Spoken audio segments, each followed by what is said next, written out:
behind the baller. My life is more than money and jewelry. My story's so crazy, dog. I said make a movie behind the baller. I went from playing sports to exotic whips. Ain't gotta tell me, dog, I know I'm the shit behind the baller. My life is more than money and jewelry. My story's so crazy, dog. I said make a movie behind the baller. I went from music exec to this podcast. Now I finally feel at home at last behind the baller. Mic check 1 2 1 2. What's good, everyone? Happy Monday, and welcome to another brand new episode of the award-winning and still chart-topping Behind the Baller podcast.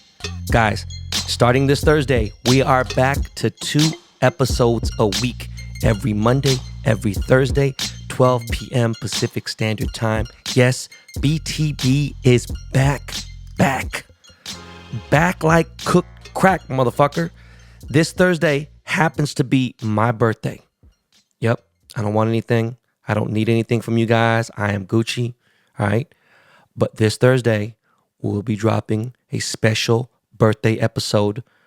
I don't know. I'm going to talk about me and my favorite birthday celebrations. I haven't had a ton of celebrations for my birthday. When I was like a little kid, I did here and there, but I never really celebrated my birthday, whatever. But the only thing I ask of you guys, the BTB Army, only thing I want for my birthday is when it strikes midnight on Thursday, January 27th, okay, Pacific Standard Time, or even the early morning of Thursday, January 27th, anyone who is listening right now with a Twitter account, all I want you to do is please tweet, "Happy birthday, Ben Baller." Space out the name, not Ben Baller, one word, 2 words, Ben space Baller, okay? You don't even need to @ me. Just spread the word, and that's all I want. I would love if, I've trended a few times on Twitter, you know what I'm saying? But I would love that happen. Regardless, I love you guys. Okay, ladies and gentlemen, I am your host, Ben Baller, not Ben Humble, a.k.a. I still got no Instagram page, a.k.a. Mr. Fuck You, a.k.a. Mr. Never Mad, a.k.a. still Mr. Bad Back, a.k.a. the Korean Roy McAvoy, and of course, always and forever, a.k.a. the Washed Lord. Guys, the real John Cusack has just followed me on Twitter, okay? This ain't a joke. This is maybe an early birthday present, but the real John Cusack has followed the Korean John Cusack.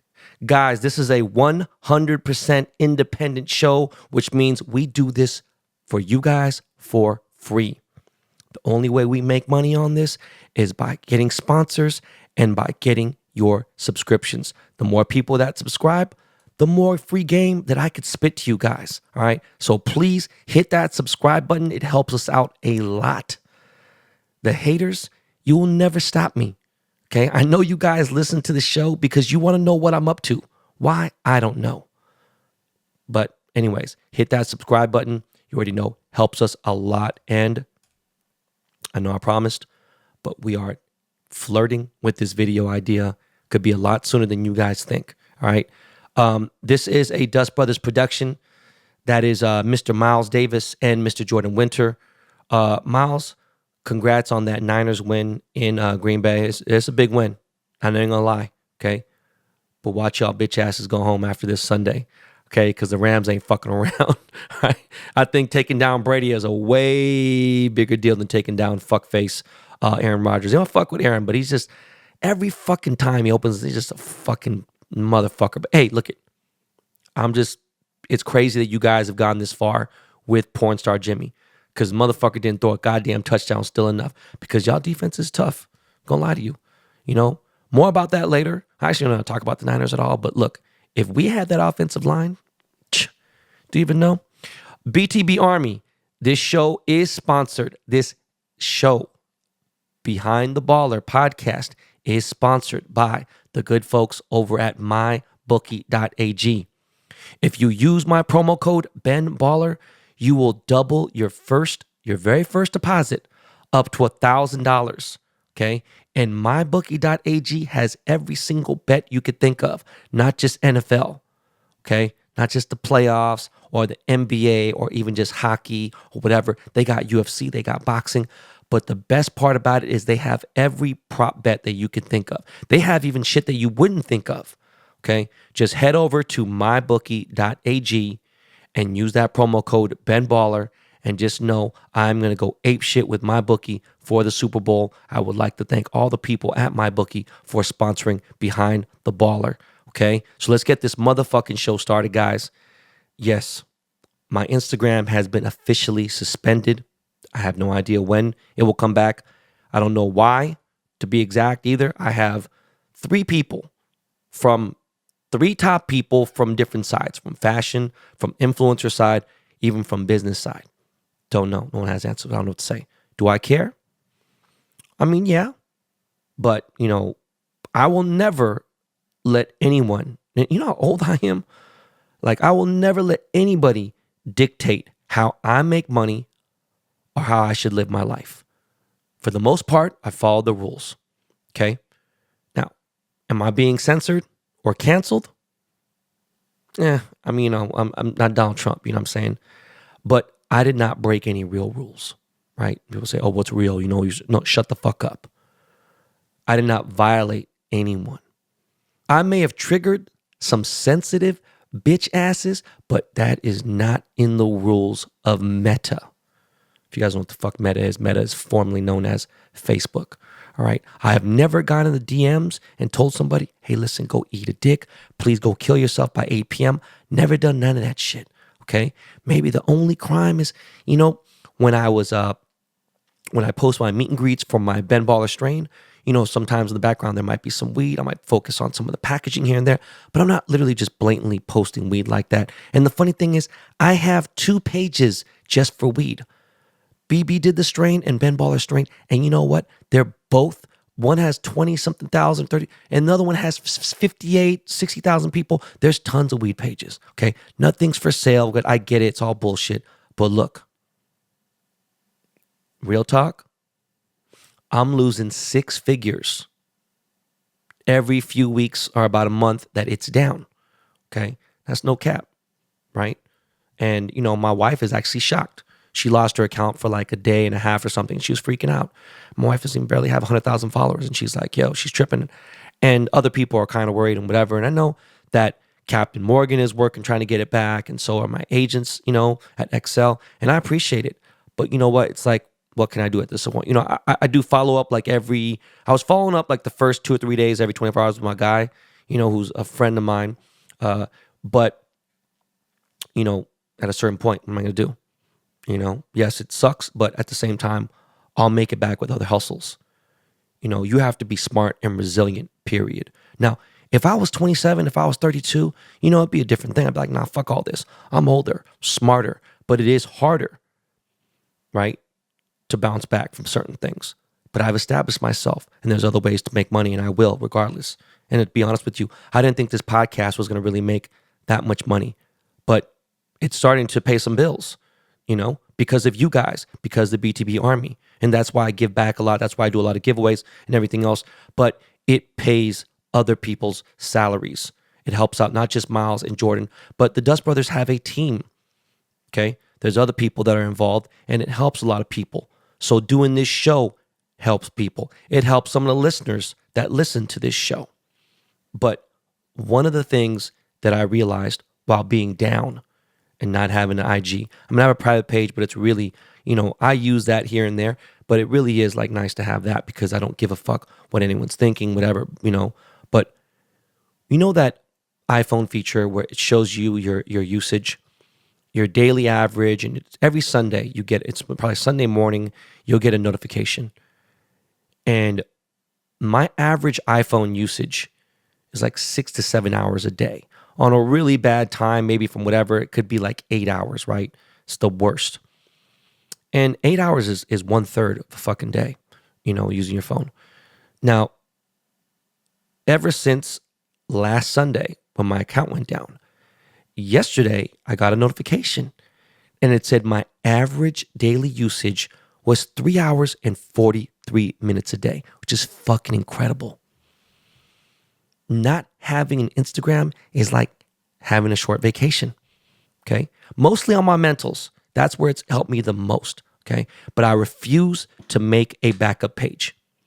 So if you guys want to know what's good with me, then follow my business pages. That would be at Ben Baller Pod, at Ben Baller Strain, okay? Those are the only ways to currently keep up with me on Instagram at the moment. But you already know I'm always live and active on Twitter. I talk my shit. You know, some tweets don't really stay up for more than 48 hours, 72 hours at most. And I just started getting active on TikTok again. I went many months, didn't post anything. Yeah, I know, TikTok for kids. Look, fuck it. It is what it is. Just a little bit of information. If you do reach out to me to those Instagram pages I just mentioned earlier, I will maybe receive a message about your message via third party, because I do not run any of my business pages, or do I even have the passwords or access to them on purpose, okay? Not even I-Co don't have access to it. It's better that way. Trust me, okay? So guys, let's get like really started. Let's get to the motherfucking carne, all right? We got a special episode as promised. I got my guy Kyle from credit101.com, who is a fucking credit specialist. He's fixed my shit up, got me over 800, got my wife over 800, and he is the featured guest today and the key sponsor for this episode. He's going to tell you guys how to get your credit shit together. Now, his services aren't free. He's offering some free shit, right? And it's not cheap. But he's giving the BTB Army a huge discount. You hear me? BTB listeners are going to get a discount code like a motherfucker, okay? And trust me, if I could have paid what he's charging to get my credit back in order, back in the day when I fucked it up 3 times and I was broke and I didn't really have anything, I would have figured it out. Because there's other ways, you know, but I had to go through that myself. Just saying, if you're over 30, I'm just saying, like, you should be on, you know, on point before that. But if you're over 30 and your credit's fucked up and you could get access to this type of money to pay for this service, I'm telling you right now, you need to. All right. And to be real honest with, like, transparent with you guys, my credit wasn't all that solid up till about, you know, maybe 7 years ago. It bounced around between 650 and like 700 here and there. But it was like a solid, like, you know, it was in the mid to high sixes from like 2010-ish to 2015. And it dropped here and there. Some stupid little dumb things here and that came back and popped up. Didn't really understand. And I was paying for credit shit. But Kyle, he got me back on point. So him and my boy Rob, aka at Ballin on Twitter and at Ballin on Instagram, will be on the pod today to drop some credit knowledge and give you guys some paid game. Now, it's a very worthy game. All right, so I'm just saying. But before we get to any of that credit talk, what a fucking week, man.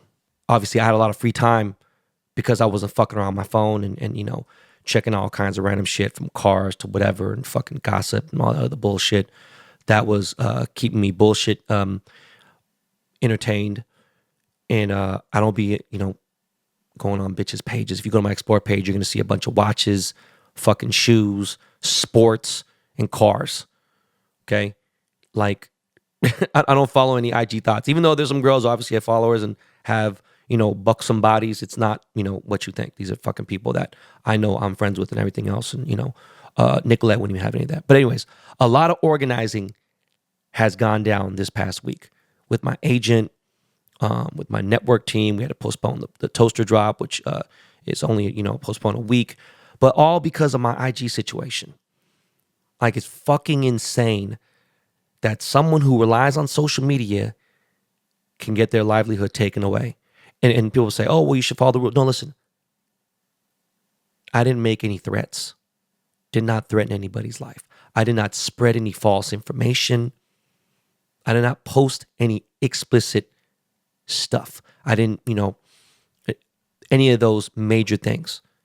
Didn't tell anybody to go kill them. I didn't say any kind of, I didn't spew any hateful shit my buddy Doug Ellen, he's a creator and a producer of and director of the hit TV show Entourage.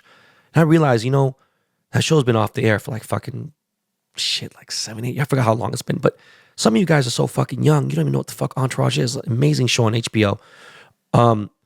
He made a comment to a friend, and he said, "I'm gonna beat you so bad." And he was talking about paddle ball, like paddle tennis.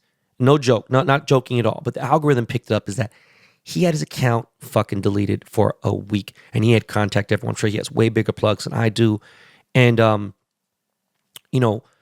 it's just wild what's going on over there. And from some people that I've spoken to, they've talked to people who have, a high salary job at Facebook, at Meta. And one of the agreements that these people had to sign when signing their employment contract was, I promise not to help any of my friends or any celebrities get their accounts back. Like, what kind of fuck shit bullshit are y'all on? It's just weird. And it's just some real weird shit that Zuckerberg's on. I don't know. But yeah, look, short vacation. I got to spend some time with my wife and kids. Still got to strategize with my team. Shout out to Excel Sports Management. Shout out to Eric and Matt, my agents. They're really on point. And I took off because I had to handle some business. So I went to San Francisco for a few days, for 4 days, getting bombarded the Strain business stronger. And, I was going to bring Ryder in London, but, Omicron's still kind of around. Plus, they're in school. So I feel bad because Lennon was like, when am I going? When am I going? So, it's like, all right, it is what it is. So anyways, last Sunday, my Crypto.com account got compromised. I think I mentioned it on the last episode. Of course, I did. $14,100 and change was taken from my account. I was able to get a hold of the CEO of the company via my dude Pomp. And with some digging around and investigation work via my friend Billy Marcus, aka co-founder of Dogecoin, like for real, you already know his episode's one of the highest downloaded ever. We both saw some fishy ass shit, but he showed me what I need to be looking for because he went deep diving into the metaverse and all that shit. But we found out this week that Crypto.com had been hacked and had been robbed of over $30 million in Ethereum and Bitcoin. So about $15 million in Ethereum, $15 million in Bitcoin.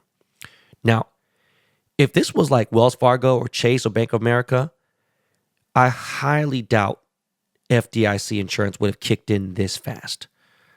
Okay, because after I already recorded the show, by like Monday night, I was refunded my entire amount that was taken. The whole fucking amount was brought back into my account. And the thing is, I'm still wondering how the fuck they got past the two-factor authentication, because that shit I've never logged in on the website, never on my MacBook, nowhere. It's been on my phone. That's with Coinbase. That's with MetaMask. That's with Binance. That's with any exchange. But from the comments of people on Twitter and everything else like that, what's so fucking wild to me is that, I'm not an average Joe, right? Not in almost any way that I live my life. As much as I want to be normal and go to Target and do certain things, I'm just saying, go to McDonald's, I love these little things. I even literally take a shit in an $8,000 toilet, okay? That's not a flex, right? Am I bragging? Like, oh, what the fuck you talking about? You sound crazy. No, it's not bragging if you're telling the truth. What I mean is, I've made a ton of mistakes and I've been down wrong paths because I like to explore and get lost and find out more about anything and everything that I've worked really hard to get where I am.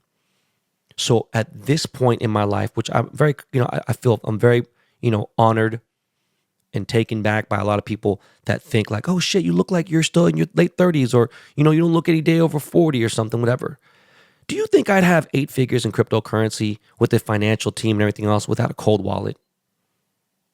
I haven't even spoke about it here, but I'm saying just the people who randomly comment like, oh, what the fuck? Because a lot of news sites had mentioned my name. And I'm talking big news sites, not just like Coinbase. I'm talking about like Newsweek and fucking Vice and the New York Times. There was a lot of big fucking Bloomberg, And again, what's fucking mind-blowing is that someone would kindly suggest, even if it was nice, that or think without knowing who I am. And yes, not everyone knows who I am. I understand that. I'm not famous like that. I'm not fucking Brad Pitt, or I'm not Shaquille O'Neal, okay? Or I'm not Drake. But before you speak to someone about a situation saying stupid, asinine, common sense bullshit, do your own research before you sound like a fucking jackass. Simple. Doesn't take very long. Some people are too lazy. I get it. Okay? Do your own research. Look, Aaron Rodgers, he could do his own research now because he got a bunch of time now, right? He's got taken out. He's been immunized. All right, bad joke. Anyways, but the dumb fucks who think shit was sweet, that shit, like the comments like, yo, maybe next time you should do two-factor authentication, or maybe next time you should have a cold one. No, maybe next time you should shut the fuck up. This shit really pushes my wig back. My 5 crypto wallets, they play musical chairs every day.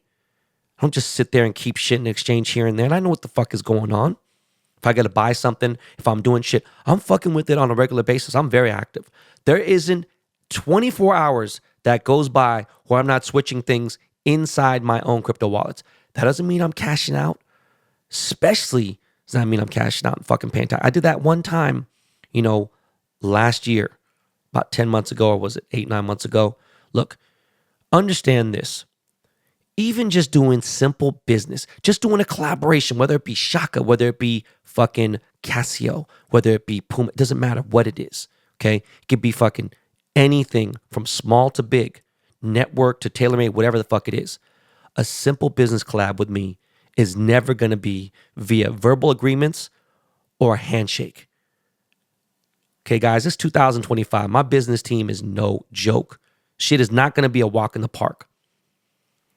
Now, I feel bad for those who got their life savings stolen. It was sad, but it seems as if I think a very high majority or most of the people affected by this crypto theft were recouped of their lost funds.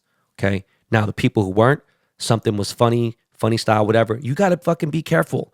That's why crypto's not for everyone. This is a lot more paying attention and being careful than just a regular bank account. But the gain and the potential is 1,000 times higher than just normal banking. It's decentralized, guys. You have to understand. Even my boy Ice-T called me. He was like, yo, bro, I need to see what the fuck is good. I got $38,000 missing from my crypto.com account. He didn't want to go public with it, whatever. He knew I was going to talk shit about it here. But look, I helped him out. But that starts another thing before we get into the interview. I can't help everyone out. Okay? I get requests every single day to help out people. I'm a single mom, I lost my job, my car's broken down, or I get a family like, we have a son who's sick, he has cancer. And look, although it breaks my heart, and some of it could be, it could be real. And, I see some of it here and there, but it's like, I have to, train myself to be like, all right, well, if somehow it gets to me, certain things, even if I can, I'm not going to. It's not 1982 anymore, meaning people aren't honest. And even if you are, I'm not goodwill because I do above and beyond my job. When you see okay, well, can you do this much? And there's a chart or a graph. Like, okay, could you donate this much? Can you do this much in your life? Can you help these many people out in your life? Put me 1,000,000% past any of those scales, right? I'm not goodwill. I help a lot of people around me get to the bag. In fact, I have helped almost every single person who was around me who needed help that is maybe currently a friend or was a friend of mine. If they needed help and I could help, I've helped so many fucking people. Every single person that's been around me. But, a lot of people, I put myself I'm usually the weakest link around my crew. People are out there really doing bigger things. And it helps me, climb and reach and aspire for more. I'm not hanging out with a bunch of scrubs. That's how I've always been. But at the same time, there are homies I got that are, work at a grocery store, whatever. I have shined the spotlight on some people. Not everyone wants to work. Not everyone wants to be rich. Let me take that back. Not everyone wants to work to get where I am and do what I got to go through. They'd rather do other shit. Or I'll play video games, whatever. Cool. I'm not telling you motherfuckers to take all those days off. You know what I mean? I'm not telling you guys to bust your ass and think about shit at 2 a.m. or think about whatever. It don't stop from me. I haven't had a 9 to 5 since when was last time? 1999 was the last time I had a 9 to 5. I have opened my eyes until I close my eyes. That's my grind. All right. But lastly, and most importantly, I am not running a charity. Right? Sometimes I feel generous and I'll do these giveaways and I'll give things away, sometimes quietly. And I've done it. I've given cash out, given cash apps to people, do certain things here and there. I just do it when I want to do it on my time. And even sometimes Jordan Winter, one half the Dust Brothers, 1/4 of the Captain Picks, right? He'll send me stories of people that he sees need help. He'll read stories here and there, and Jordan will go through it. Jordan's a really good person. One of the best people I fucking know in life. All right? I fucking love this guy. I'm just telling you. And, sometimes he comes across things where people need help, whatever, and I'll help him out because he's done some screening for me.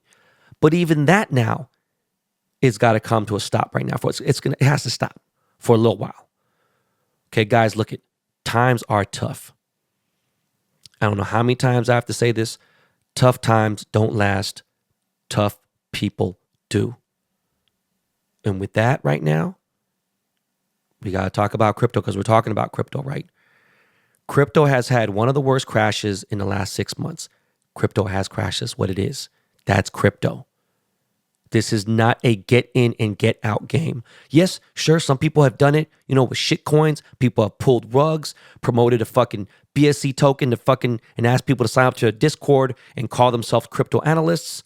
Look, I'm not a financial advisor, but my friends who run hedge funds and are real savvy in that business world, they've gone to those Discord pages and they've bet against those so-called fucking crypto advisors. Okay, I'm not a crypto advisor. I'm not a financial advisor.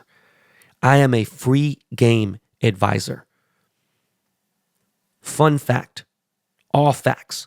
I have been offered over $1 million so far total to promote some NFTs and some shitty ass tokens. All BSC tokens, okay? People don't know what a BSC token is. They should see what it is. Even my boy, one of my close friends, I have his name written down here. Then I realized, I'm not going to do that to him. But this is a friend of mine, very big in the streetwear game. He doesn't realize it. He's deep dived into the metaverse like nobody I fucking know. And he's made his money here and there, but it's crazy. I think it's just occupying his time and he just likes the community. But he has a coin, okay? Now, I don't want to hate, but if you look up the definition of multi-level marketing, you will see what I mean. And if you look up what BSC token is, you will understand. Because you're paying to get in, paying to get out, whatever. SafeMoon, cryptocurrency, which I used to own some. Right? SafeMoon is a Ponzi scheme. Hence why it is not on the major exchanges. But anyways, look, people are asking me, why is crypto down this time? Like, what's going on? I've done, there's been times where China banned it. There's been times with other countries banned it. It's real, at this point right now, it's winter. It's the new year. It's tax season. People need the money for other things, which is crazy too, because why are you putting your tax money into this, right?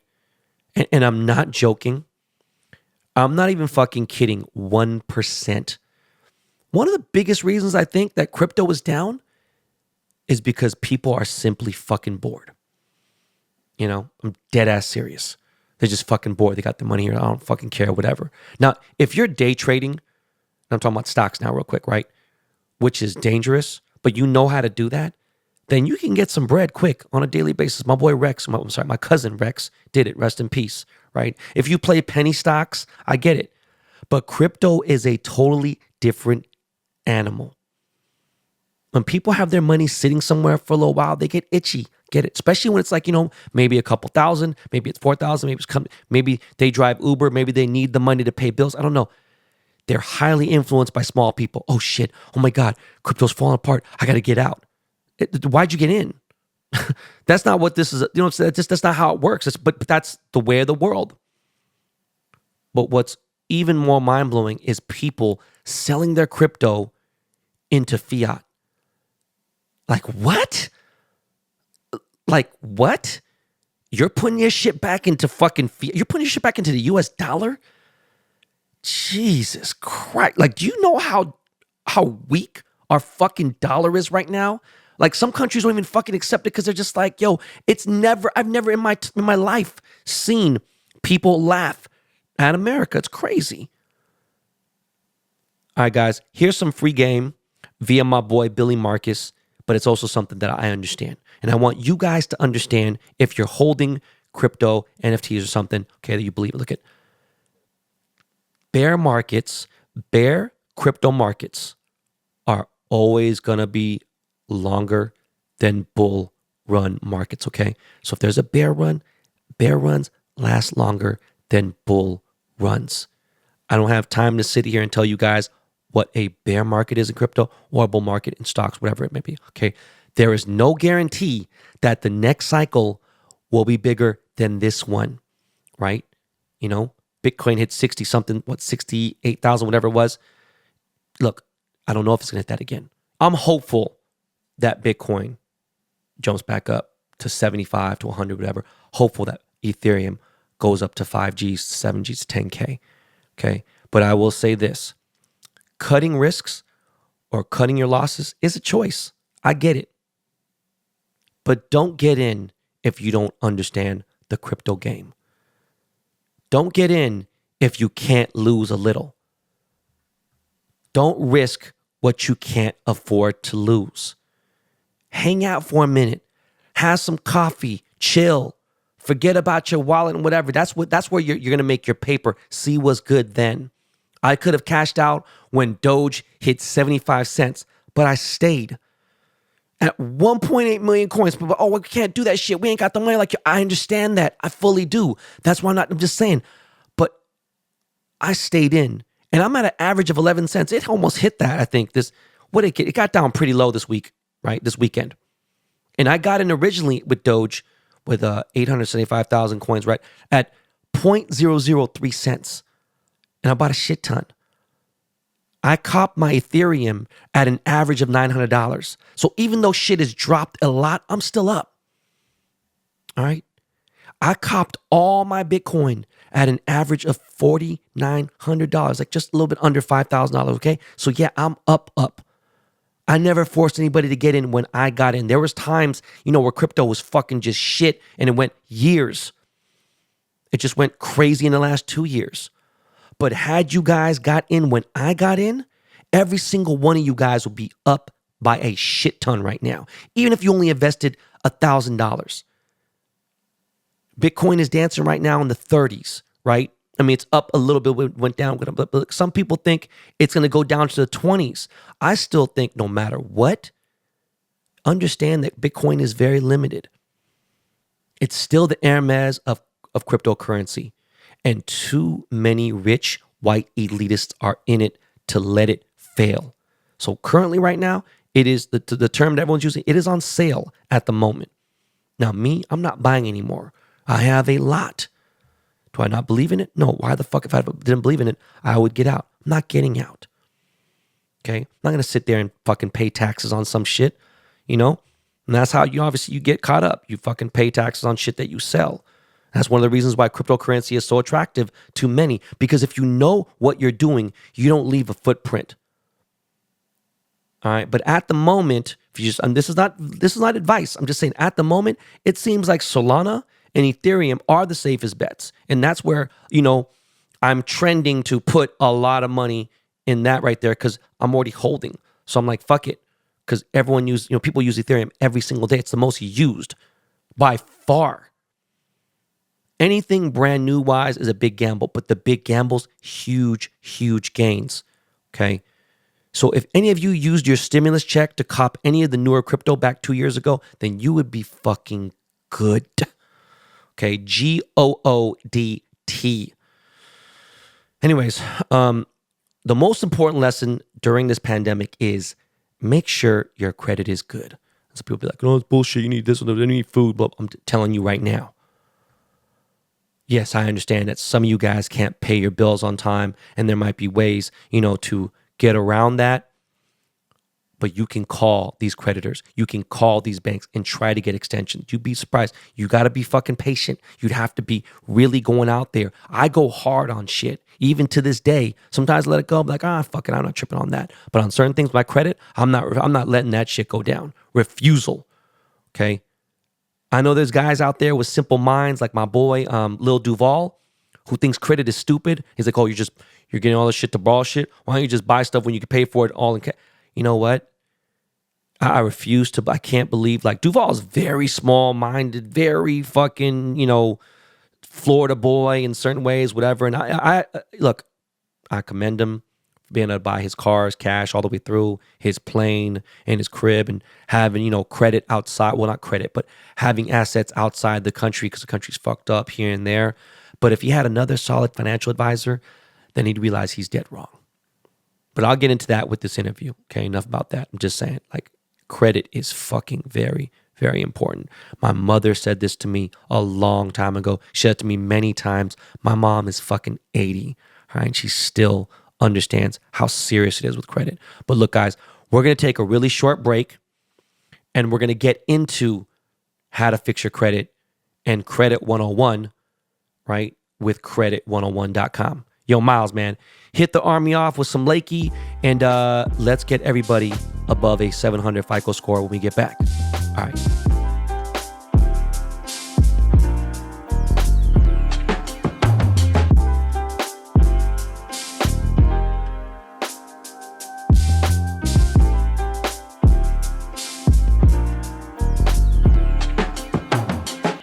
Yo, what up, y'all? Happy New Year again. I'm not going to say Happy New Year anymore, but I just want to let you guys know it's been a minute since we've had the credit specialists on this podcast. Actually, it's credit101.com.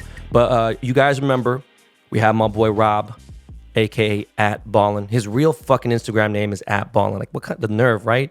That he wouldn't give me that fucking name. Anyways, he's a business manager for NFL athletes. We've chopped about credit before. They've been on the show twice. But today, we don't just have Rob on. We actually have the owner of Credit 101. This dude is a real serious dude. His name is Kyle. He kills it in the credit game. Let's get started with Rob. Rob, what's good, bro? How's it going, my man? How you doing? I'm good, dog. What have you been up to? I know you got COVID recently. Dude, bro, can you tell my voice? Man, yeah, bro. This fucking COVID, man. It's killing me. But other than that, I'm all good, bro. I'm alive. Okay. So, what's your credit score right now? Right now, I'm at a 757, yo. I'm not mad at that. Hey, I'm not Yeah. Welcome. Yeah. That's kind of... Hey, see, everyone wants a pat on the back. Just slide that in there. Hey, you know what's funny is I just posted my credit score before my Instagram account got taken down as I got suspended. I had an 801. And Kyle, thank you very much for that, by the way. So, Kyle, we didn't have you on the first two times. It's an honor to have you on now. I know you're a very busy man, making all that money because you're saving people's lives. So, bro, you've been in the credit game for 10 years or so? Yeah, just about 10 years, man. And I just wanted to get on here. Like you said, man, it's the new year. Everyone obviously has that fresh mindset. They want to change their life for the new year. And there's no better place to start than with credit. So I'm just happy to be on the show. Yeah, for sure. We're a top 10 business show in 19 countries right now. So, Kyle, do me a favor, man. Tell me, could you please tell the people why you got into credit fixing and how you got in the game? I come from very humble beginnings. So I grew up with a disabled mother. My father was in and out of prison. So I really didn't have nobody to support my dreams. No stepping stones, no family members that I could reach out to, nobody that could ask for help. Right. So just me being a go-getter and thinking about the best possible way, that I could get some money, what's the next step? What's going to level the playing field for me? And the answer that I came up with was credit, right? That's something that I knew I could establish on my own, and then I could build relationships with people and eventually get loans and, take my business ventures to the next level. So I started dabbling around, playing with my own credit, built some good history. I started a motorcycle company at first. And then I realized, man, that I had a gift helping people fix their credit. I helped my mom, I helped my aunt, my cousin, a couple other family members, and I figured, man, nothing's more fulfilling than giving back and just showing people that come from the same beginnings that I have, that, hey, this is a stepping stone and this can help you guys get out of your current situation and take, whatever goals or dreams you have to that next level. Wait a second, bro. Hold on, man. Are you trying to tell me that you did this shit on some like just self-experimental shit? Like you didn't even do it you didn't have like professional help somewhere else. You messed around with yours, then a couple family members, and then you became a professional in the credit game? You didn't go to school? No, that's originally how it got started, man. I don't really think there's a school out there to teach you about how to repair your credit. I mean, these vultures, these banks out there, they make money off of you having bad credit. So there's really no one out there that teaches this. So it's all self-taught. Obviously the power of the internet, man. If you look hard enough, you can figure things out, and then trial and error. And like I said, I've been doing this for 10 years. So, things get better with time. The more you practice, the better you get at it. My teachings are the way that I go about things are different than anyone else in the industry. I believe we are the industry leaders when it comes to repairing people's credit, and that our methods are second to none. And no one out there is doing what we're doing as fast as we are doing it. It's interesting. I've spoke about this very often, especially early on in the podcast when we started over 2 years ago. And I told people, I have screwed my credit up 3 times. Completely terrible, like, 400, 500s. For me to get even in the 650 area, at least at that point, I could start getting a decent car. Yes, the interest rate's going to suck, but, that was important to me. To even get to a 680 so I could be on a tier 2 or tier 3 on a Mercedes-Benz where they won't even go and look at anybody under a 680, right? So it's like now you getting me at 801 is like, I think my next question getting into this is, nobody knew the pandemic was coming. Once they kind of announced it, and obviously I was talking about the COVID situation around late January, February. I was like, yo, shit's about to get serious. People are like, yo, you fucking need to relax, blah, blah. Whether anyone believes in the virus or not, whatever, it's changed the country forever. It's changed the world forever. And one thing I've been wanting to ask you for about 10 months now is, how important is credit during the pandemic, Kyle? I mean, credit can be a saving grace for some people. Like you said, you don't have to believe in the virus, but I mean, you can believe in that crash in the economy. Everyone's feeling it. People are out of work, dependent on loans, waiting for that signal to say, hey, I can go back and make some money and provide for my family. So if you have better credit, like you said, the interest rate might be higher if you have bad credit. So you are paying more for the loans that you do have if you do have bad credit. And if you had good credit, at least you had something to fall back on. Right? You had banks that trusted you. Maybe you had cards, available lines of credit to help get you through this pandemic. Maybe you could refinance, take out loans on your home, whatever it was. So the people that had good credit, when the pandemic hit, they're obviously in a much better position than those that didn't. And we're depending on that week to week paycheck. Did you notice, like, let's say like summer 2020, did you notice your business going up or going down? You know what I'm saying? Where people hitting you like, oh shit, I got to get my credit fixed. Like, hey, my business is booming during the pandemic. I mean, I figured. I was fortunate enough to be one of the people that got an increase in business. I right? figured, like, man. The demand is definitely there. The demand is at an all-time high because, like you to your point, people out of work, even if they do have good credit, some of them can't afford to pay those credit card bills back. And that's where I come in, right? I can help try to remove some of that debt that you guys have and get you in a better position for a fraction of the cost. Damn. It's funny you said that. I just took advantage when the interest rates dropped below 2%. I was like, yo, fuck this. On my main residence, I was like, yo, I'm about to fucking, refinance. Like, it was a huge difference, And I have a jumbo loan. I don't have it's in the multi-millions. And for me to chop it down quite a bit, it helped. I don't know if, and again, so you guys know, this is on the fly. I have a couple questions I was thinking about, and there's some general things for you guys who are out there inquiring about credit. But this is something that he has no idea I'm about to ask him about. And I don't know if you know this, Kyle, or if you have an answer, or you could tell me why. But Capital One, I had a $40,000 Visa with them. I don't use it very often, whatever. But, I got a great credit score, thanks to you, obviously, and I've had great credit for a few years now. During like September, October of 2020, when shit was really getting bad, Capital One dropped my credit line from 45K or 45K to 10,000. And my credit's excellent. Why the fuck you think they did that? They're just mitigating the risk. I mean, they know that, people are starting to fall behind, and they want to go ahead and take it away from you before you have the opportunity to max that card out, just in case that's something you were relying on. Right. So that's 100% the reason. And then too, real quick, man, what they're trying to do too is, a lot of these big banks, they want to give out these government-backed loans. So like these EIDL, these PPP, stuff like that, to where if the consumer isn't paying it back, the government's liable to pay it back, right? So a lot of people were getting in on that because it was more of a better bet, a guarantee for their money. Right. So you said government. It's interesting. I have a question. Are credit reporting agencies a part of the government?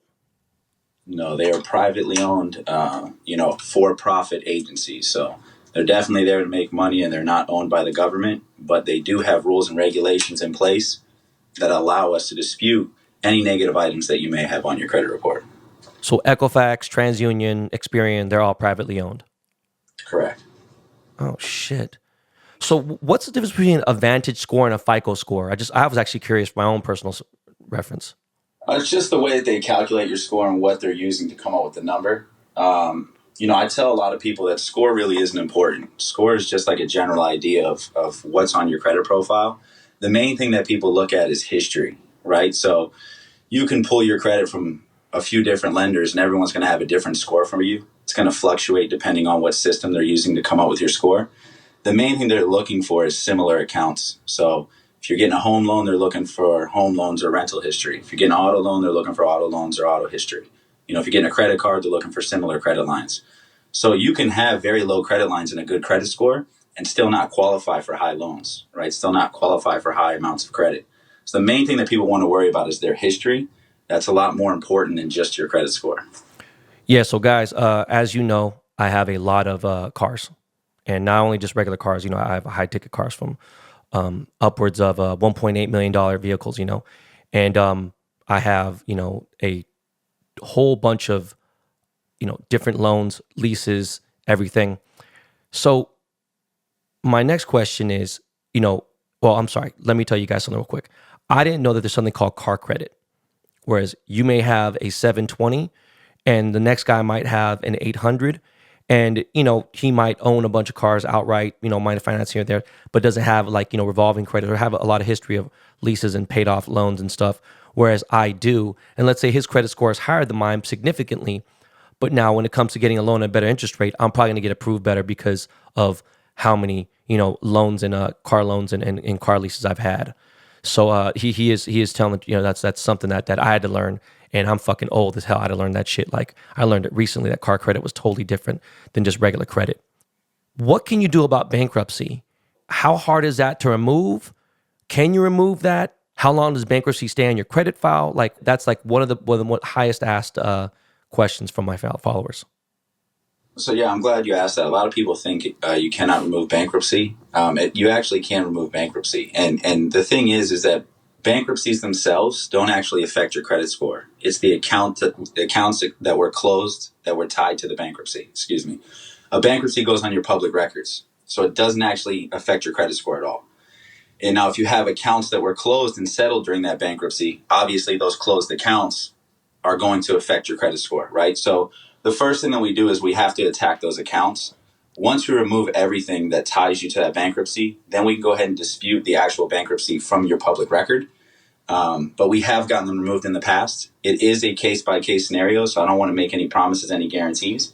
But the best thing that any of your listeners can do is they can call in, they can reach one of my team members, we can review their credit, and we give them realistic expectations going forward, because every single person's credit is different from the next person, right? So, just because I was able to remove it one person doesn't mean I'll be able to remove it for the next. But we do free consultations to all your listeners that are calling in, that want to call in. We'll review their credit. We'll give them, a true, honest answer and let them know if we can help them or we can't. Amazing. Before I even get into all the latest, like when I do the drops and I do all of this stuff and the call outs, what is that phone number they can get the free consultation at? For any of your listeners that want to call in, they want to find out exactly what we can do for them, get that free consultation, they can reach us at 888 888-234-2199. And again, that's 888-234-2199. Okay. So my next question is, what's the price difference between credit101.com and all these other credit building companies that are on Instagram, that are on Facebook, that are all over the internet, that you see all these, when you type in credit, all those SEO ads come up. Like, how competitive are you guys with pricing?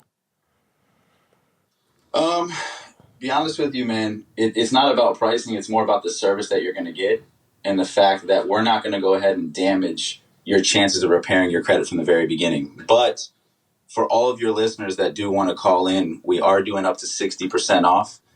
Typically, we charge $2,500, and we're doing $997 for any of your listeners. And they can sign up directly at credit101.com/Ben Baller.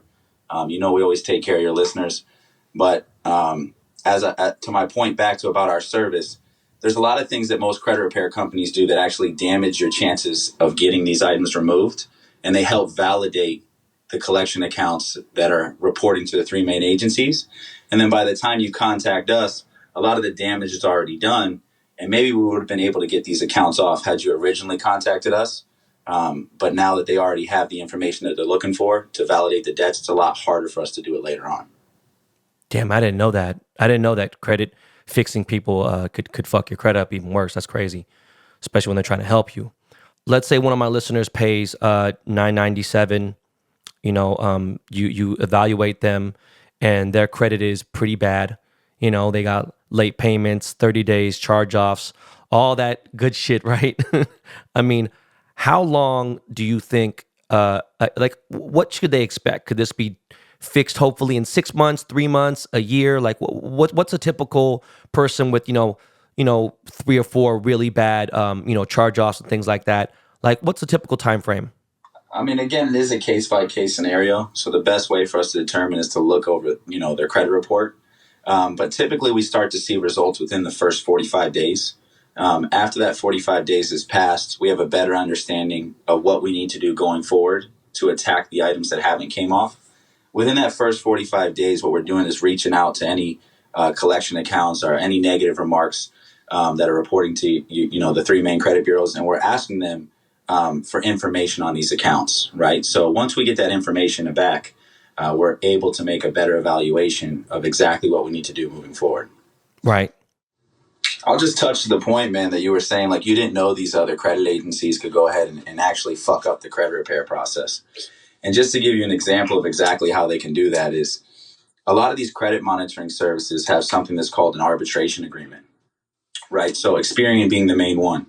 So if you go to Experian's privacy policy, and you can look this up online, any of your listeners, and you go to section 23, and I believe it's section A, it states that you're signing an arbitration agreement and you're giving up your right to take Experian to litigation, right? So if you're using Experian to monitor your credit during the credit repair process, right, they know you have this arbitration agreement assigned, and they'll literally just throw your disputes in the trash because they know that they're null and void and you cannot take them to litigation, meaning that your threats mean nothing. And I see a lot of credit repair companies telling people to use Experian to monitor their credit. And a lot of people call over from other agencies telling us that they went through the credit repair process while they were using Experian. And a lot of times they're given access to their bank account, and a lot of their information that's going to help validate these debts. I mean, if it doesn't make sense that you can't use Experian and fight Experian at the same time, right? So a lot of these places don't even give you the heads up from the very beginning that you shouldn't do this. And it's very damaging to the credit repair process.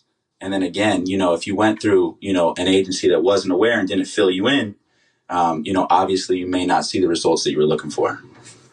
Damn.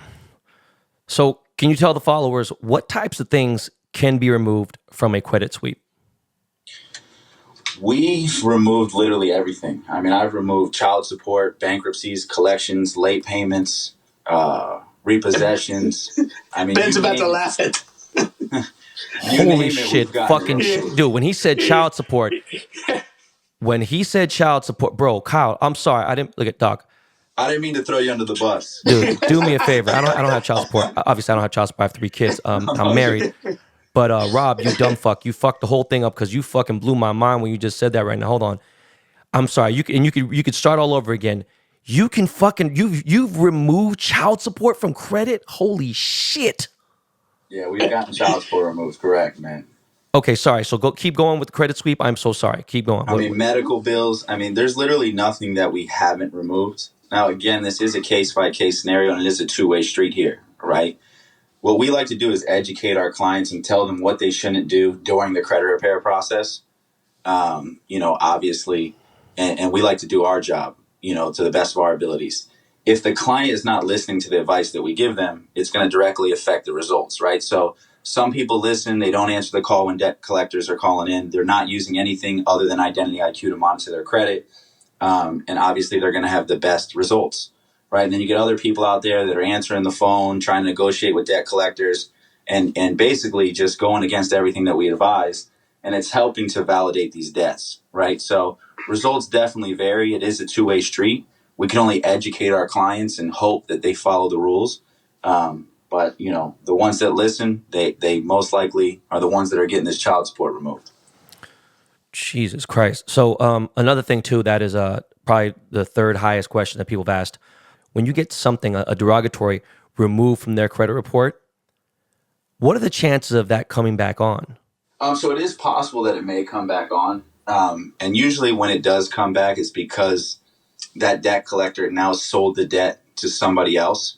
And the person that bought the debt was unaware that this had already been challenged and removed from the credit reporting agencies.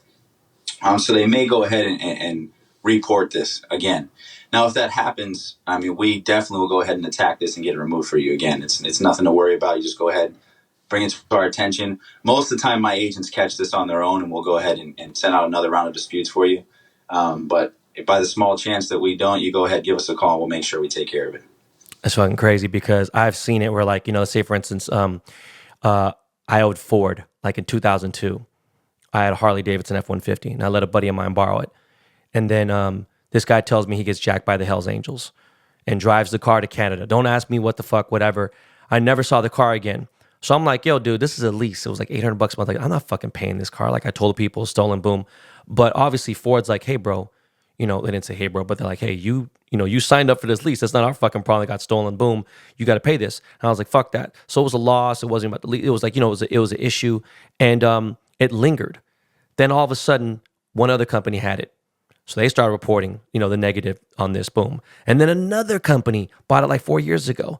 Then I got my credit fixed. And then somehow, some way, it went to court. I don't know. I lost fucking something. Then they put a judgment, all this crazy shit that has happened. So guys, it's really tricky when you fuck up your credit. It's really imperative that you listen to everything that this man is saying because he doesn't come on the fucking show. You think when I was getting my credit fixed that fucking Kyle was talking to me? It doesn't matter if I'm fucking worth 8 figures. That motherfucker is busy, man. If you see this guy's room, this guy looks like the fucking Terminator. He's crazy, he ain't got time to fucking mess around with, some small penny ante shit, but he fixed my credit and he's going to, I'm going to ask him, Kyle, my wife had a random hospital bill pull up. I don't even know how the fuck. So I'm going to obviously have to hire you for that, to remove that one derogatory. And I think it's probably changed. She has one derogatory and her credit's still in the 700s, but that one thing probably is going to change a lot for her, because little shit like that. My last question for you is, once you fix everyone's credit or you fix your client's credit and they're done with your services, do you help them or can you help them or advise them how to get a credit card with a decent limit or something like that, like who to apply with and who gives, credit lines and things like that out? Or do you that's not part of your services? Yeah, no, 100%, man. We like to lead our clients, and put them on the right path after we repair their credit. Any of your listeners that want to give me a follow, I'm at international Kyle, international_Kyle, on Instagram. I'm constantly dropping gems, telling people what they can do to rebuild their credit, what they can do to add positive lines of credit history, and just dropping tips out there about what are the best cards to use and how you can continue to get low or no interest loans. So you can use this money again, man, to just get a fresh start, and maybe, chase your dreams. Well, there it is, you guys. Follow international_Kyle. We're obviously for you listeners, for the BTB Army. go to www.credit101.com/Ben Baller. And not only will you get this credit consultation, fixing all that for $997 instead of the $2,500 or $3,000 fee, whatever it is, not just will you get that discount, but you're going to be pushed to the front of the line to get your credit fixed. And I know a lot of people were asking about it. I know for a fact that hundreds of listeners have signed up. I think people just forgot to go back to, I don't know if it was episode 81, I don't know if it was episode 115, I don't know. But this episode now has Credit 101 on here. So is there anything else that you want? Is there a gem that either one of you, Rob or Kyle, wanted to drop before we get off this interview? I've been stealing the show, man. I'll let Rob take it away. No, hey, no, you keep saying you're the one who helped me.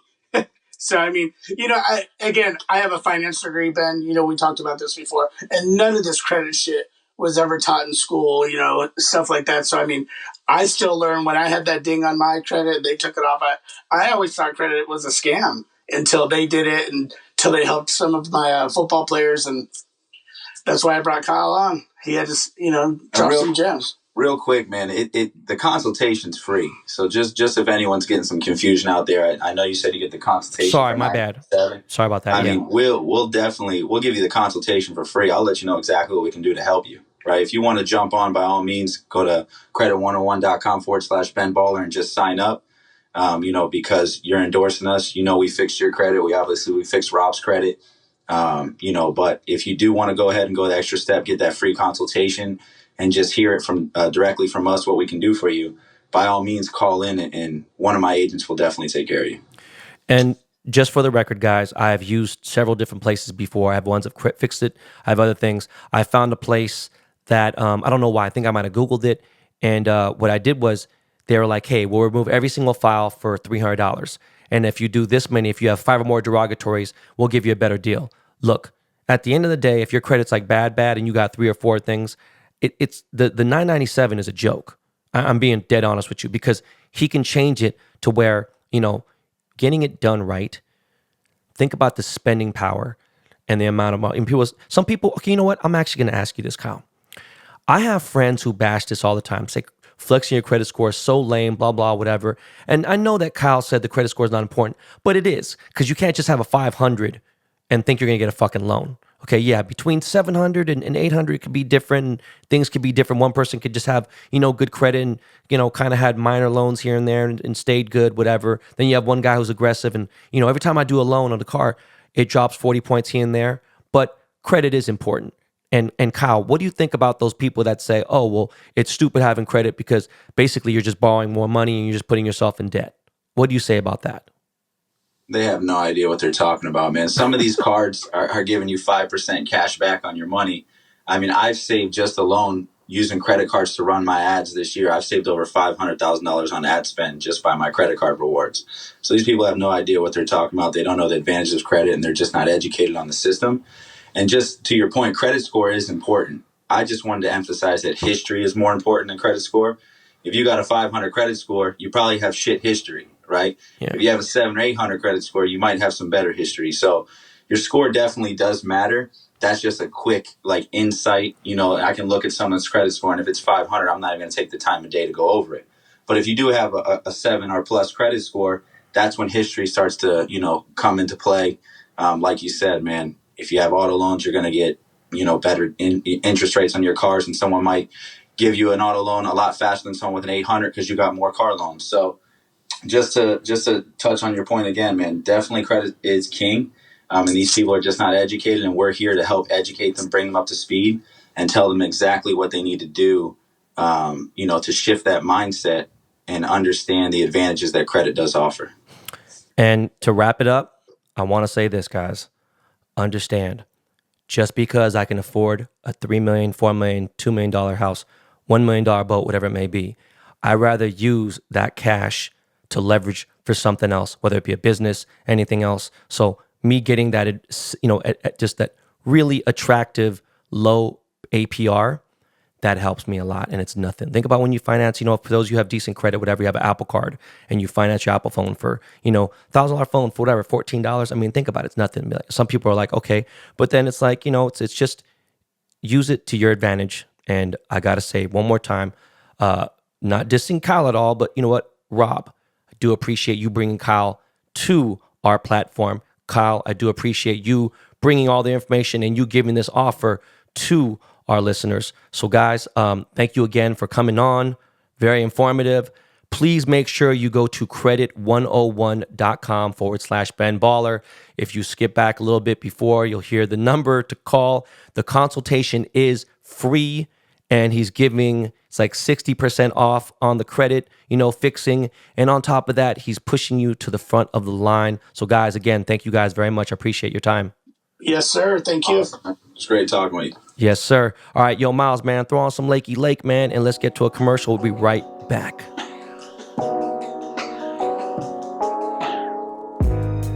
Supercharge your knowledge, your sales, and your success. Shopify gives entrepreneurs the resources once reserved for big business, so upstarts, startups, and established businesses alike can sell everywhere. Scaling your business is a journey of endless possibility. I love how Shopify has the tools and resources that make it easy for any business to succeed from down the street to around the globe. Reach customers online and across social networks with an ever-growing suite of channel integrations and apps, including Facebook, Instagram, TikTok, Pinterest, and more. Synchronize your online and in-person sales. Gain insights as you grow with detailed reporting of conversion rates, profit margins, and beyond.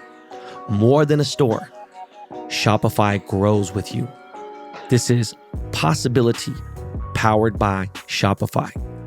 Go to shopify.com/baller, all lowercase, for a free 14-day trial and get full access to Shopify's entire suite of features.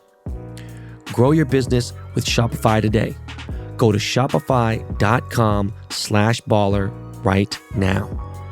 Shopify.com/baller. Yo, guys, my Gold Toaster with Network is going to drop on January 31st now. It has been postponed a week. All right, it will not release today because of the sudden suspension of my Instagram account. You know what I mean? We want to put a little more marketing behind it. So be ready for January 31st. Stay tuned to the Network app, and whether my IG account is back or not before by then, it is going to drop regardless, all right? It will not be dropping on Monday, January 31st. Again, that is a week from today. Thank you. I always love the fact that this is the most usable item that I've ever dropped, all right? So I spent the last few days in San Francisco, and just randomly, I was looking at these notes that I have here. I was reading the news headlines, and I was like, saw Kyle Rittenhouse was asking for the gun back that he used in those crimes that kill people. Now, I know he's young and stupid, whatever, and he's actually seems a lot older when he was on the stand, whatever. He still looks like a little kid, and he is a little kid, technically, still very young. Let me tell you something, Kyle. Even though, you had the law, on your side and whatever, if you've never been in a situation with a gun and never dealt with the DOJ, that's the Department of Justice, you know what I'm saying, and all the people who handle weapons for the country, that's all over. Understand, if someone was just hurt with a gun you used and you did it in self-defense and it was your gun, you paid for it, let's say you didn't have means to buy another gun, you're not getting that gun back. The chance you getting that gun back is the chance of someone drinking Gatorade and turning 9 feet tall. Yes, and the fact that people died, no matter how much you have on your side here and there, and that judge was a fucking, racist KKK motherfucker, not going to happen because it's beyond his control.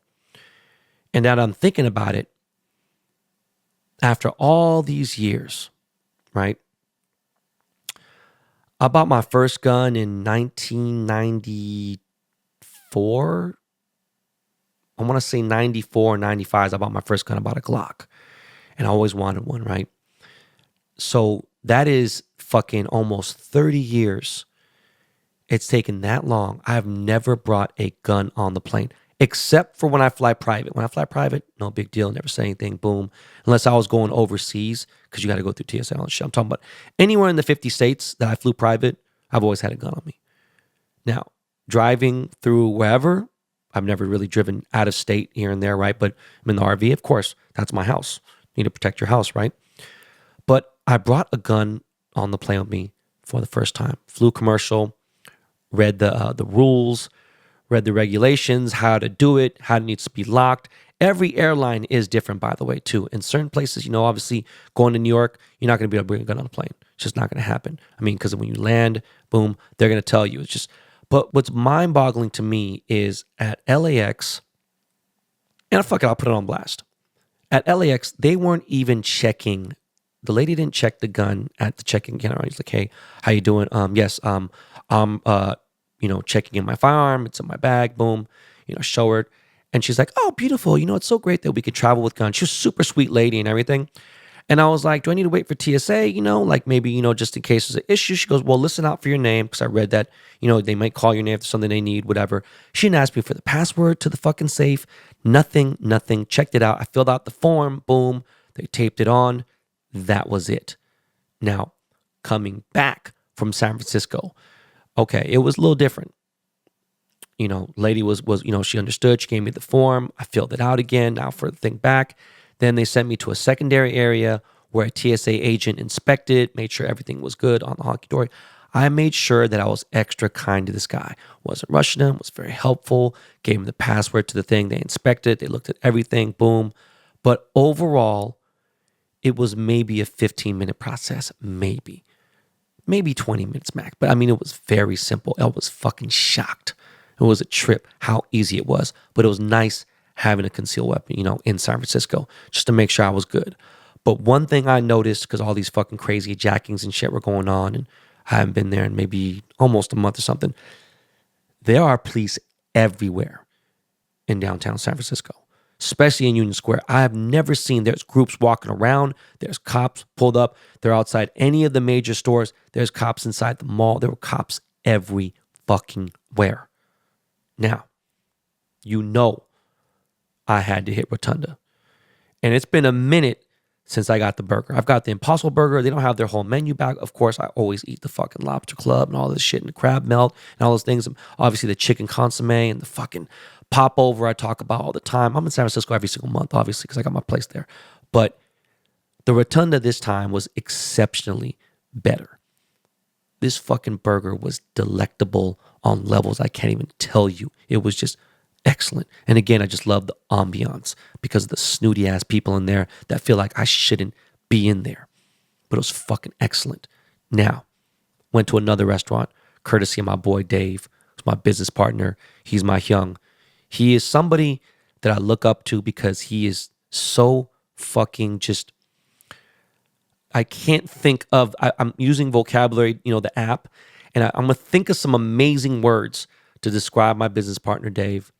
Korean dude. But not just the culture and his palate and his taste and almost everything. It's just impeccable. He has a spot called The Vault in San Francisco, right in the financial district. And we had this fucking Wagyu, $65 an ounce. Had 21 ounces. I think we had 3 8-ounces. We had, that shit's like butter. Had the tomahawk, had this fucking egg fried beef, fat rice. Like, we had so much shit. He always brings the bomb ass bottles of wine. Broke out some Camus, some other stuff. He was drinking the Japanese whiskey. It just was a great time. This dinner we had was with one of the real few true weed legends in all 50 states, let alone the Bay Area in California. I always say he's top 3 in the Bay Area, period. Okay? This is one of Burner's partners, my boy Kenny Powers, right, from Powers Up.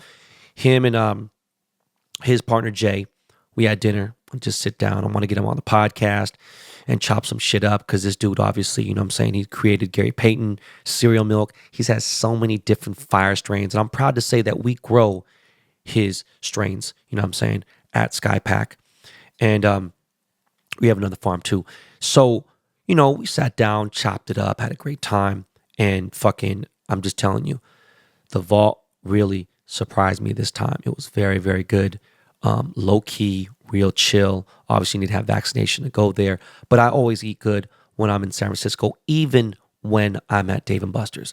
And I hit Dave & Buster's in Daly City and had a fucking ball. Like, was out there just having a fucking good old fucking time. Put on my AirPods, listen to some music. I started playing all old school games, new games, you name it, and all that shit. When I was in the Bay, I watched this, the Ray Donovan movie. Now, Ray Donovan's probably one of the greatest TV shows in cable history. It's on Showtime, I believe, right? This movie was just not it. And I'm fucking kind of disappointed because the fucking show so fucking good. I went to the Chase Center for the first time ever. And I watched the Warriors play against the Rockets. Let me say this real quick. Wow. This is hands down the nicest NBA arena I've ever been to in my entire life. Okay. I thought Sacramento was really nice, and it is, but this is a whole different level, right? But I will say this. It is lacking like a vibe. It is nice. It's new. It feels like the future, but it don't have that nostalgia. It never will. I get it. But like when Staples Center opened up, I immediately kind of accepted it. I fuck with it. It did. I missed the Forum, and there's some great times at the Forum, but it was, I don't know, it feels a lot more off. And I'm not from the Bay, which a lot of people still think I am. Oracle just will always have that magic. And I was going Oracle way back in the fucking day when it was just a Coliseum. But yeah, went to the game. Steph hit a game-winning buzzer beater. It was his first buzzer beater winning shot ever in his career, which is mind-blowing because he has always hit all these crazy shots. But I noticed in the garage that, and I'm not bullshitting you, 60%, let's say that place holds 20-something thousand people, 60% of the cars that were driven there were fucking Teslas. I just couldn't fucking believe it. But yeah, it was a trip. Chase Center is beautiful. It's gorgeous. I can't wait to see a concert there. And my boy John Mayer he played there, and there's some big acts of people I know. But definitely want to go to more games there. It was cool. It's a little bit of a shit show down there in South Beach in that area. But fuck, man, I need to go see another game. It was crazy. I was able to get a ticket 2 rows from the fucking floor for $700. And there was tickets that were worse than mine that were like $25 bucks. Remember, I went by myself. That's very weird, right? And another thing too is I didn't have Instagram. So it's like I didn't really post shit. It was just kind of a weird thing. But anyways, Bol, my nephew, my dog, is now a Boston Celtic. I've been wanting to talk about it before. Look, I pray that they utilize him in the right way. Bol is a bucket. It sucks that his foot has to have surgery. They're not going to have him for a little bit. Still going to be able to make it both when the Celtics make the playoffs, whatever. But now I have a legit reason to go to Beantown. I really never had a reason before. Even if the fucking Lakers, the fucking the Seahawks are playing, the New England Patriots. And by the way, the new Seahawks schedule is out. I wish I fucking looked at the schedule. I was going to talk about it, but that's fine, whatever. But back to basketball, NBA All-Star Game is next month. It is the weekend of my mom's birthday, and if I don't get my Instagram account back, I don't think I will be going to the All-Star Game, which is another check, another 6 figures. I'll be down. Am I tripping? No, I'm just saying. I'll probably end up going on vacation with my kids or something because it's President's Day weekend. But basketball, the Lakers. We're still at that 500 range right now. We're still at the 500. Our win percentage is still in the 500s. We're right there, okay? But we're dancing with that bullshit. And speaking of the All-Star break, after this All-Star break, we need to turn up. Well, we are toast. And I know LeBron's doing everything he can, but Vogel does need to get fired. And people say, oh, he's not the problem. Shut the fuck up. I don't give a fuck about what your opinion is. He needs to get fired. Now, Russ, I can't call it with Brody, but he got to go too. And not because he's playing the worst season of basketball in his career, but because we, the Lakers, are paying him $40+ million a year to play this bad. All right, so Lakers, man, we got to get our shit together. I said I was going to rant and go off on John Stockton, but it's just, I'm fucking mind blown. So Gonzaga University, his alma mater, back in the day after he left. I'm talking about back when I was going to college and trying to play somewhere and trying to figure out where I was going to go. Gonzaga is D1, always been, but like they were nobody. Like they pop up here and there in the tournament, whatever, but they're okay. Now Gonzaga's a force to be reckoned with, right? They're a dope school, whatever. And I guess they had an event, a game, and John Stockton couldn't come because he refused to wear a mask and he's not vaccinated, whatever. And the crazy part about it is this. John Stockton has one of the highest basketball IQs ever. He had the assist record for all this other shit, but he's dumb as fuck. And not even like Aaron Rodgers dumb or anything else, because he said in a fucking interview on the record, he said over 100+ professional athletes have died of vaccines. Now, I know people say that Trump is censored and why aren't they talking about this? And some people say, how come they're talking about Ghislaine Maxwell? Bitch, they're talking about Ghislaine Maxwell motherfucking trial, you stupid motherfucker. They can't film inside a federal fucking courtroom, you dumb fucks. But now, from factcheck.org, people have already checked it out. Like, yo, that's not true. If you're following science, people say, oh, science, quote, shut the fuck up again. Ain't no 100+ athletes that pro basketball players have been playing basketball and died around the court. The only person I could think of that's happened before too was Hank Gathers. And that was, he had a heart attack and he had a irregular heartbeat. He had a heart murmur. There was no talk about a vaccine. I don't know the fuck he's talking about. John Stockton, you get fucking jackass of the fucking year for that shit. You a dumb motherfucker. Pivoting to NFL. This was single-handedly the best weekend of NFL football I have ever watched. Now, Saturday's football games, whatever. They were cool. They were, cool because there was upsets, this and that, whatever. I fuck with Joe Burrow. Fuck with the Bengals. I got no issues with the Bengals, whatever. I love that they're, underdogs coming in.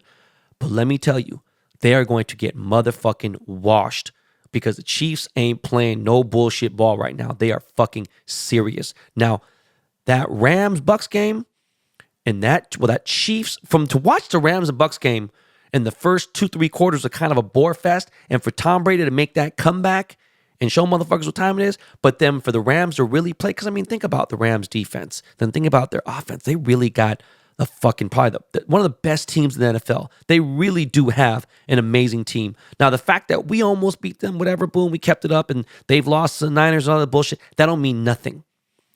Right now, listen, Sean McVay, their squad, I don't know, it's going to be a motherfucker. I think they washed the fucking Niners at SoFi. I'm not even worried about that shit. Fuck whatever happened in the past.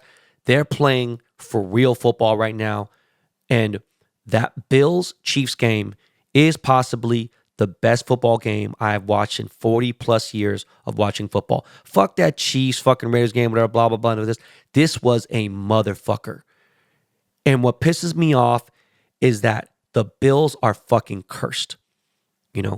I've watched a lot of fucking, I don't know if you guys are not old enough, but if you watch football in the late 80s and early 90s, you got to remember, these motherfuckers lost by missing field goals. Super Bowls, not championship games or the fucking NFC, AFC. I'm talking about motherfucking Super Bowl wins. Okay? By a fucking field goal. And now for Josh Allen to play as fucking insane as he did, and his squad, they're playing, that shit was just fucking crazy. Now, Mahomes got it done. And the thing that started spreading like wildfire on Twitter last night was, should we change overtime? Right? Because the coin toss, think about it. Josh Allen played his hardest, and, they tossed the coin up in the air, and he called tails, and it was heads. Right? So that means the Chiefs got to score first. Boom. And they did. Mahomes got it done. At the end of the day, the Buffalo Bills have the best defense in the NFL, right? They let them score. And I get it. They should change the rules, whatever. But you know what? At the same time, the Bills should have got it and played better defense and got it done. Now, the thing is this.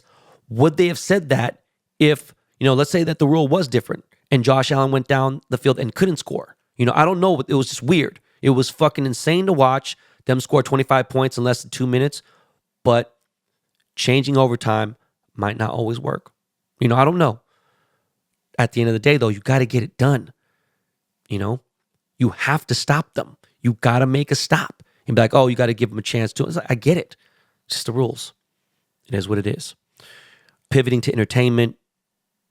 Power, okay? Power Book 2. Power period, right? But Power Book 2, Ghost.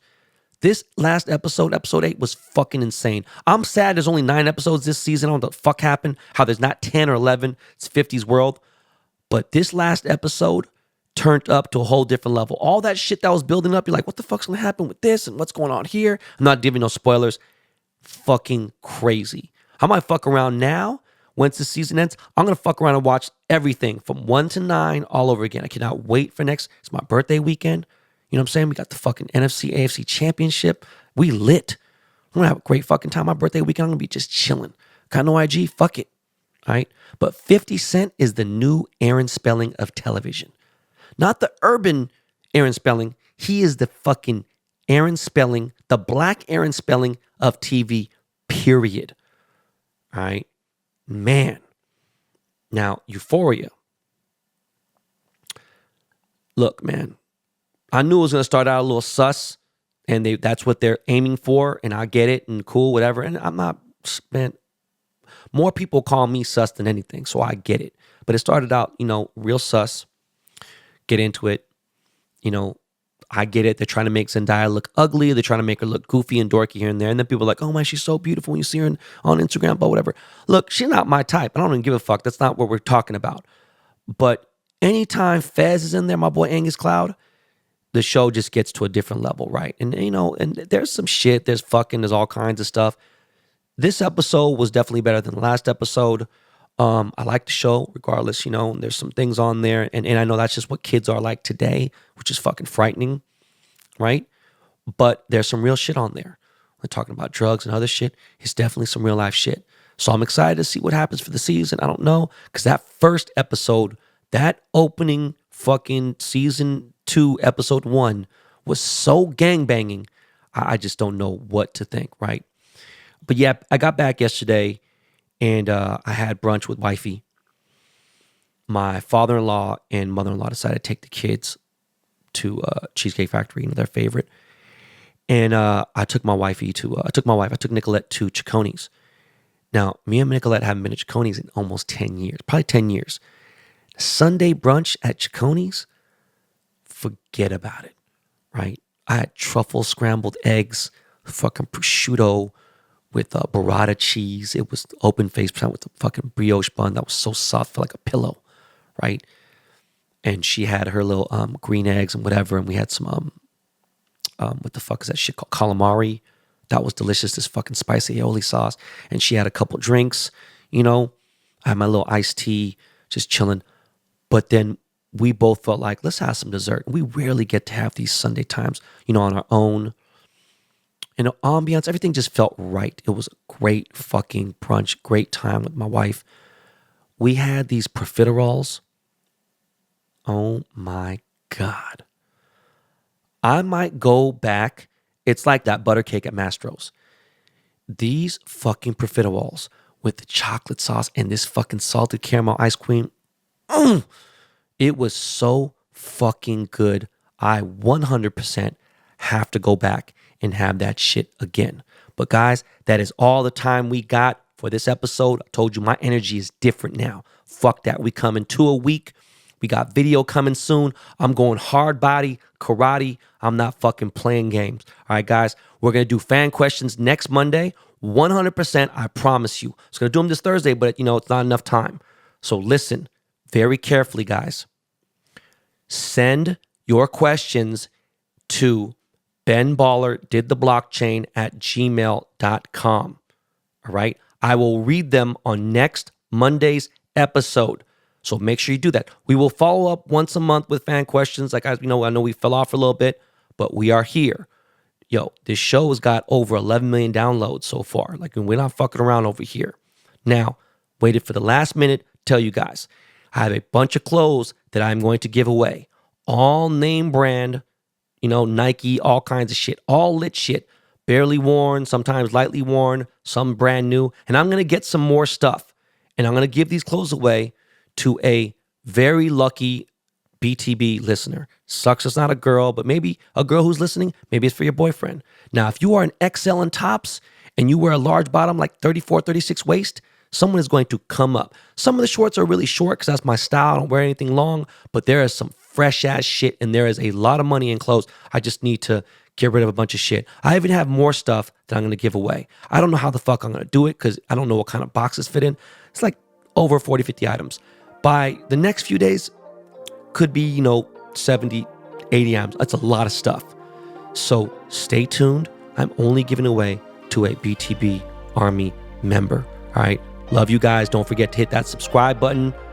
We'll be back on Thursday. We are back 2 times a week.